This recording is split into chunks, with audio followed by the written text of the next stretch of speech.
सास बहू की लड़ाई यो करवाता है, क्योंकि इसने जुगाड़े से जोड़ दिए कि ये परेशान रहे, भगवान की न याद भी ना आवे, को फांसी खा कर मर जावे, कोई किसी दुखी रहे, कोई घर छोड़ जावे, रोज कड़ा माची रहे, इनकी ये भक्ति ना करें। और परमात्मा चाहता है जब तक तुम्हें सद्बुद्धि नहीं आवेगी, मन शांत नहीं होगा, भक्ति कर ही नहीं सकते। तो इस ज्ञान से और इस भक्ति के समाधान से आप एक दूसरे को समझोगे कि हम किस लिए लड़ रहे हैं। जैसे एक समय एक पुत्र वधू और उसकी सासू की घनी लड़ाई रहा करती, वह सासू कलियारी घनी थी, सास उसकी बात बात पर दुखी रखा करती है, छोटी मोटी बातों पर ही तंग रखती थी। तो एक दिन कोई उसके साथ की पड़ोस की सत्संग में जाती थी बुढ़िया, उसने उस बुढ़िया से कहा कि चल सत्संग चलेंगे। तो वह बहुत नफरत करती थी, सत्संग में सी आई गई जाया करे, हम नहीं जाएंगी। फिर भी वह उसकी घनी मुँह लगती सी थी, नाट्या गया नहीं, चल यार रोजाना टोक देती है, आज एक बार चल पड़ती हूँ। और पुण्यात्मा सत्संग के अंदर यो तो सत्संग तो एक ऐसा सथल होता है जैसे मैला कपड़ा धोबी के पास पहुंच गया तो वो तो उसने पटक पटक के ऐसा कर देगा, सारे मैल ने धो कर छोड़ेगा। तो सत्संग तो एक धोबी का स्थान है, यहाँ आ गया तो आत्मा के मैल छूटेंगे, खत्म होंगे, उसके अंदर निर्मलता आवेगी। तो अब बुढ़िया आ गई, सत्संग सुना, सारा ज्ञान दिया जाता है सत्संग के अंदर कि आपस में जो झगड़ा करते हैं वो झगड़ा गलत करते हैं।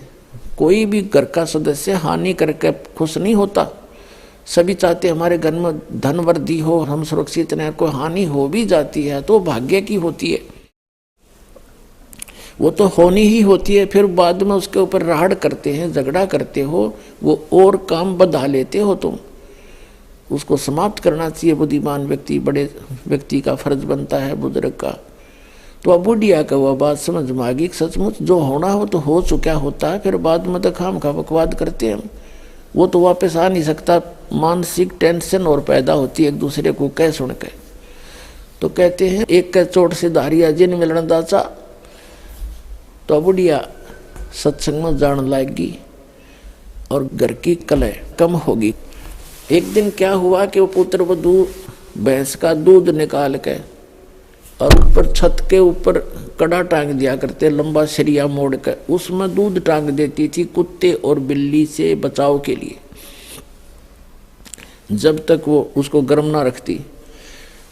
तो वो ध्यान उसका रहा नहीं, दूसरी साइड से उसने बाल्टी टांगनी चाहिए, वो कड़ा टंगा नहीं उस कुंडे में, बाल्टी का हैंडल, और उसने सोचा टंग गया, उसने छोड़ दिया, वो सारा गिर गया, सारे फर्श पर फैल गया, कच्चे पे।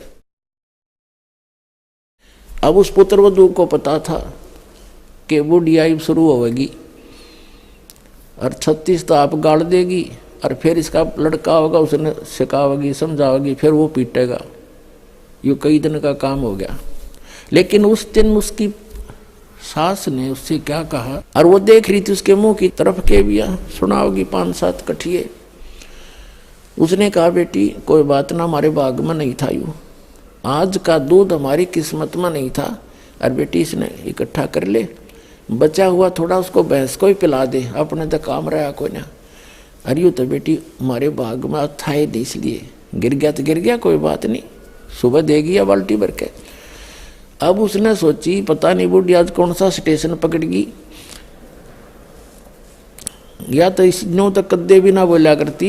उसने सोचा सामने मेरा पति आवेगा, उसने बतावेगी, गुस्से में है दिखा है, लेकिन उसका आगे जिक्र भी ना करा उसने।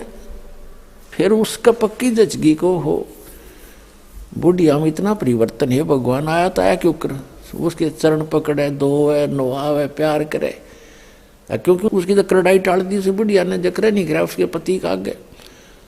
तो वो कितना प्रेम बन गया उनमें। फिर उसने कहा बेटी तू भी सत्संग में चला कर। तो पुण्यात्माओं इस प्रकार है, जो नुकसान होना वो तो हो चुका होता है, फिर वो उसको धमका रहा है, उसने खुरका रहा है, तूने नौ कर दिया, ऐसे कर दिया, वो काम का एक बकवाद है। जो होना था हो गया, आगे सावधानी बरते, इतनी सी बात होती। कोई